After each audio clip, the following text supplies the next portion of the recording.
Hello friends, and welcome back to Fresh Perspective. Today I want to unpack another side of pain. We're going to view it in a whole different light, and I hope that will give you another tool to try and deal with the pain in your life and utilize it to help you grow. Up to now I've talked about pain in a positive way because I wanted just to challenge this idea that we only see pain as a negative thing. So we looked at slow pain, who has the message that tells us to pay attention because something is wrong. And that usually has to do with things we have to deal with from the past. We looked at grow pain, which tells us keep going because you're doing something important. And that usually has to do with things in the future, meaning things that we strive for, goals that we want to achieve, dreams that we have. So when you look at it that way, pain can be your mentor or your master. So when pain is your mentor, it helps you, obviously, it guides you, it equips you. And it uses different things to do that, but it challenges you to be a disciple of pain. When pain is your master, you are a slave to it. So what do I mean by this? When pain is your master and you are a slave to it, it means that pain uses fear to paralyze you.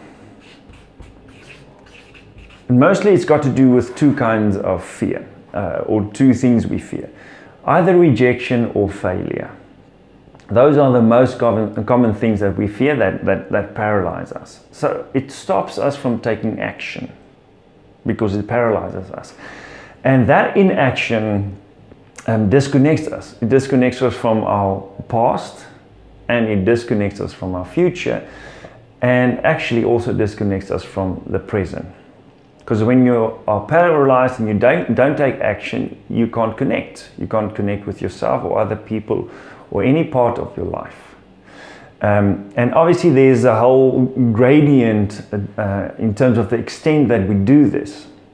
But when you do that, when you don't take action and that disconnect happens, it causes isolation, it causes alienation, and it causes loneliness. So isolation is about protecting ourselves. So because of the fear, we build walls to keep all the bad stuff out. But when you build a wall to keep bad stuff out, you also block all the good stuff, because that wall doesn't differentiate between the good and the bad. It only helps to protect you. It creates this feeling of safety, the sense of safety. It tells you that you are protected, but it blocks all the good stuff that actually also can enter your life. And that isolation causes loneliness, because you isolate yourself so much that you're alone. On the other hand, we have alienation. What I mean by that is when you feel so different that you avoid other people, or you think you are so different that people won't accept you, that they'll reject you. You feel alien, you feel weird. So even when you are between other people, among other people, you can feel lonely. So the big thing that this creates is loneliness in the end. Loneliness, sorry. What about pain as a mentor? It challenges you to be a disciple so you can learn, and it uses friction instead of fear. Friction, what I mean is it challenges you to take action. So it's the friction between the past and the present, knowing that what happened in the past hurt you and affected you, and is causing you to act a certain way in the present. That friction is actually what you need. Also, when it's between the present and the future, in terms of growth pain, That friction, when you rub your hands together, it generates heat, or it converts the energy of the movement into heat. So a friction is actually what you need. You need that resistance. If you take the path of least resistance, it causes you to not act, and you stop.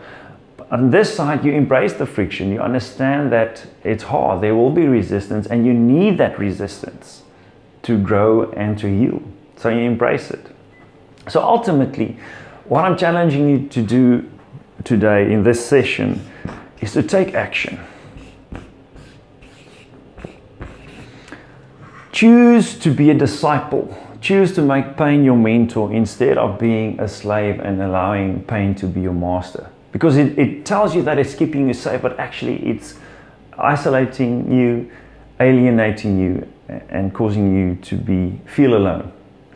But when you take action, it means that you listen to that pain. If it's slow pain, telling you something is wrong, take action. Talk to someone, go see someone, read up, and engage with it.